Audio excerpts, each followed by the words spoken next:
show you what we've been doing today. See the floor pan that I'm getting prepped. I did the edges, got all the little holes that I had drilled for holding it in place, and then that right there down on the bottom there is the spot welds.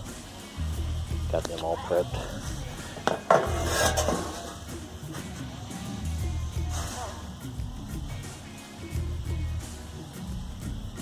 See all that around there.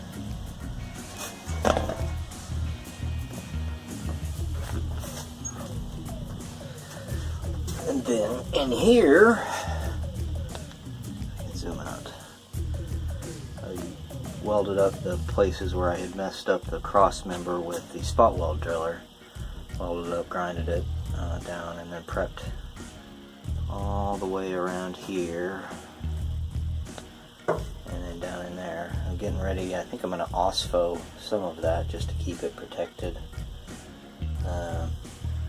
In there looks pretty good. There's actually not a lot of rust.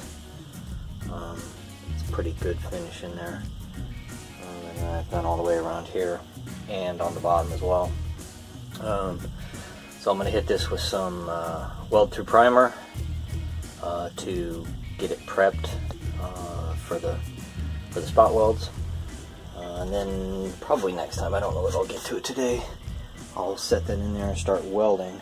So I've seen this stuff before, a couple different channels. Etch Medallion Etch Weld Primer, RS512. Supposed to work very good.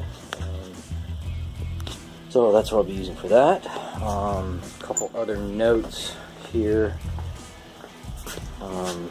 So there's the different, been using some sanding, actually, what are they called? They're called fiber discs.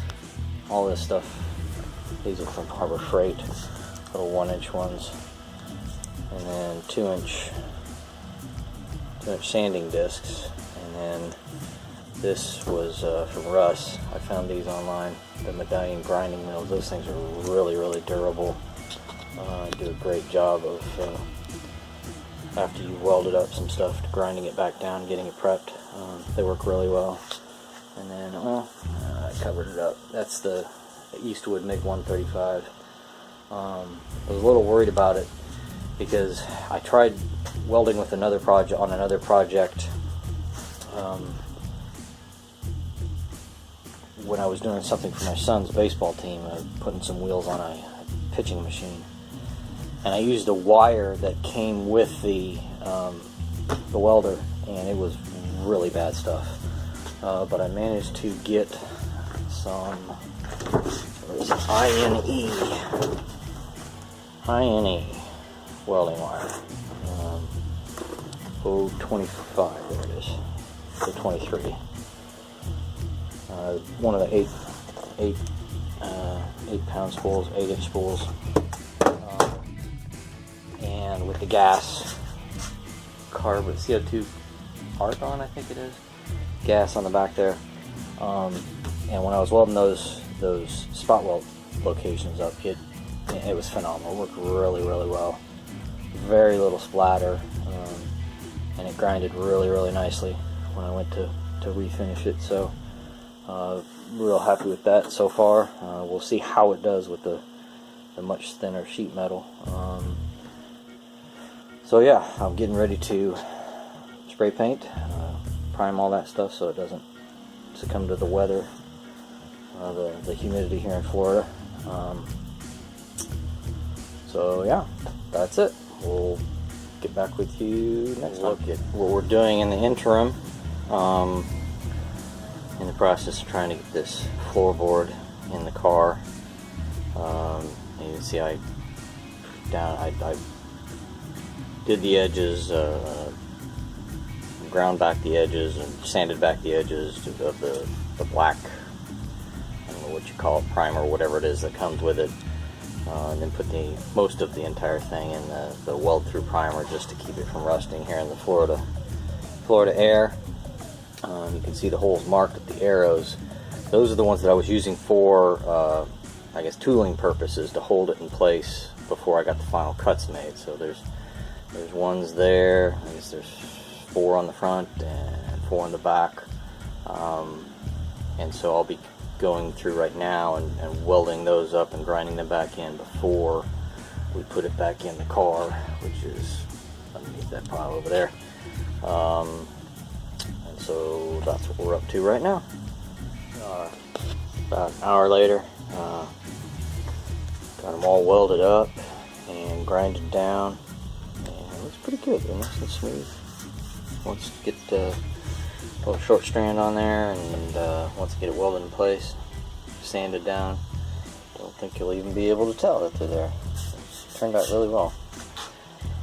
To get the welder dialed in on some practice pieces back there, you can see the piece I was messing with. Getting things dialed in before I actually go onto the car and start putting this in. I don't think this is going to go as smoothly as these did, but we'll see. Just going to have to take time and go slow. Here's where we are. Been doing some final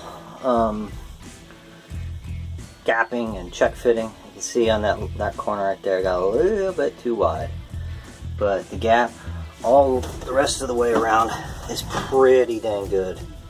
Should be able to do it pretty good, and this is kind of the final before I start welding it in.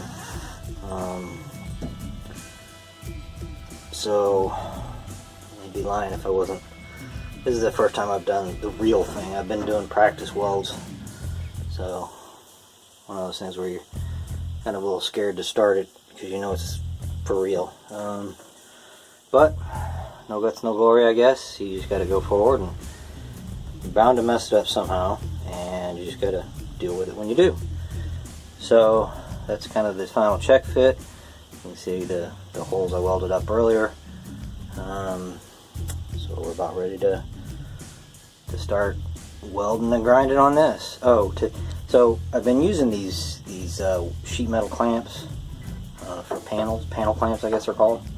Kind of to get to set a rough gap, and then kind of squeezing it and just going all the way around.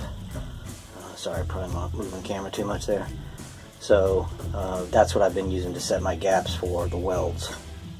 So okay, so here's where we finished for the evening. Got the front, the back seam done. Front seam done, grinded down and then sanded down as well.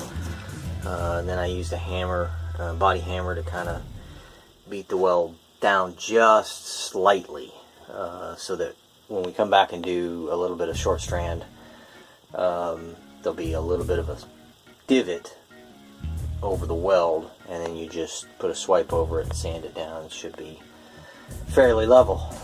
Should be good. Next step's going to be doing the plug welds. You can see one there, and then there's a bunch up here. Trouble is, like, those are sitting down well. These, there's a gap. I think I'm going to have to put a screw in them to pull that down. But that's not so bad because I don't know if you can see it. This right there, where it mates to the floor pan, is a little bit low. In other words, the outside portion out there is a little low. This is a little bit high. So I'm hoping that by screwing this down and then putting some weight on it, it pulls that edge down just a little bit to make that a better weld, and this edge in here, it'll gap it, should gap it perfectly when I get it pulled down. So that's that for today. Alright, thanks for watching.